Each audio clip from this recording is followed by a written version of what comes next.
दोस्तों नमस्कार।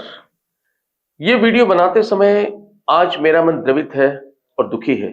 दुखी इसलिए है क्योंकि कल भारत की एक उस बेटी ने जिस पर भारत को गर्व था, जो भारत की शान थी, जिसने शान से भारतीय तिरंगे को लहराया खेलों के अंदर, कल उसने असमय 31 साल की उम्र में खेलों से विदाई ले ली और विदाई भी रोते हुए, आंखों में आंसू लेकर के।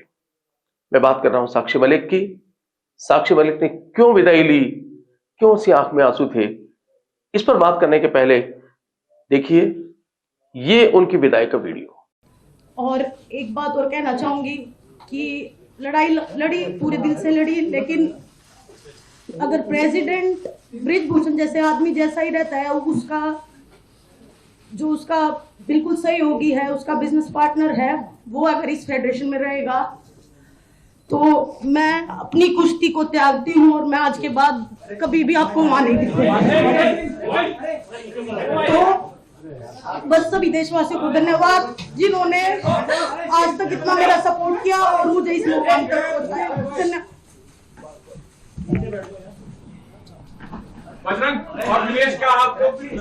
साक्षी मलिक कौन है? साक्षी मलिक भारतीय कुश्ती का एक महिलाओं में चमकता हुआ सितारा है। उन्होंने 2009 में 17 साल की उम्र में एशियाई जूनियर विश्व चैंपियनशिप में रजत पदक जीता। इसके अलावा 2010 में वर्ल्ड जूनियर चैंपियनशिप में कांस्य पदक जीता। 2014 के ग्लास्गो में राष्ट्रमंडल खेलों में रजत पदक जीता। 2015 दोहा में एशियन चैंपियनशिप में कांस्य पदक जीता। 2016 के अंदर ब्राजील के रियो डी जेनेरियो में जो विंटर ओलंपिक्स होते हैं, वहां पर उन्होंने ब्रॉन्ज मेडल जीता। 2018 के राष्ट्रमंडल खेल में कांस्य पदक जीता। 2022 के जो इंग्लैंड में कॉमनवेल्थ गेम्स हुए थे, उसके अंदर उन्होंने गोल्ड मेडल जीता। दुनिया भर के तमाम उन्होंने मेडल जीते। इसके अलावा 2016 में भारत सरकार ने उनको राजीव गांधी खेल रत्न पुरस्कार दिया और 2017 में उन्हें पद्मश्री के पुरस्कार से नवाजा गया। इतनी सारी उपलब्धियां जब हुई तो बाकायदा प्रधानमंत्री नरेंद्र मोदी ने उन्हें मिलने के लिए बुलाया, उन्हें शाबाशी दी और उसके बाद कल उन्होंने जिस तरीके से अपनी आंखों में आंसू लेते हुए भारी मन से खेलों से विदाई ली, उसने बहुत कुछ सोचने को मजबूर कर दिया। दरअसल उन्होंने विदाई ली क्यों? विदाई इसलिए, आपको ध्यान है कि कुछ समय पहले जो कुश्ती संघ के अध्यक्ष थे ब्रजभूषण सिंह, उनके ऊपर खिलाड़ियों ने यौन शोषण के आरोप लगाए थे और उसमें साक्षी मलिक भी थी। जंतर मंतर पे बहुत लंबे समय तक धरना हुआ, उनके ऊपर लाठीचार्ज भी हुआ, बाद में कोर्ट में भी गई और जब ये सारा कुछ हुआ तो बाकायदा उनको खेल मंत्री ने मिलने के लिए बुलाया और उनके सारी बातें सुनी और उनको कहा कि मैं आपको न्याय दिलाऊंगा। कोर्ट में केस लंबित है, लेकिन उसके बाद कुश्ती संघ का चुनाव हुआ।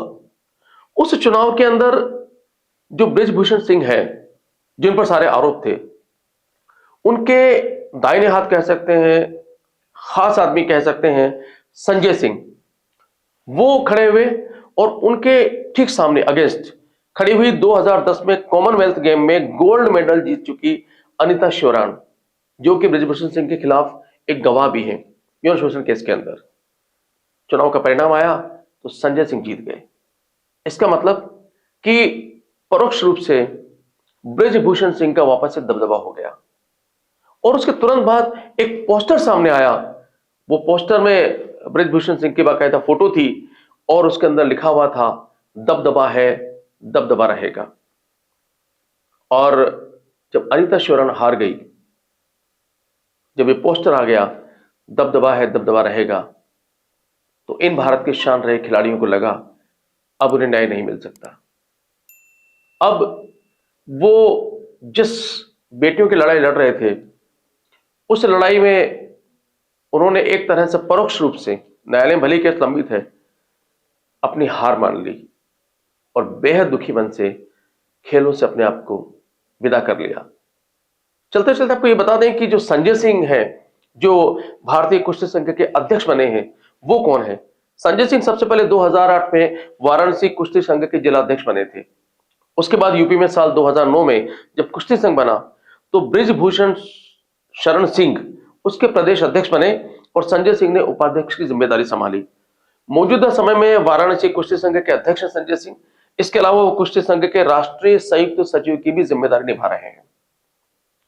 तो एक तरह से कह सकते हैं कि संजय सिंह बृजभूषण सिंह के खास आदमी हैं और परोक्ष रूप से बृजभूषण सिंह का दबदबा कुश्ती संघ पर उतना ही रहेगा जितना पहले था, और उसी का एक सिंबल था उनका वो पोस्टर, दबदबा है दबदबा रहेगा। और जिसने इन खिलाड़ियों को तोड़ दिया, इनकी आस को तोड़ दिया। और इसीलिए मैंने इस वीडियो का शीर्षक रखा, राजनीति जीती खेल हारा। यहां एक सवाल और है दोस्तों कि आखिर हम भारत में खेल को खेल क्यों नहीं रहने देते? क्यों नहीं हम खेल संघों की बागडोर और जिम्मेदारी खिलाड़ियों को दे देते?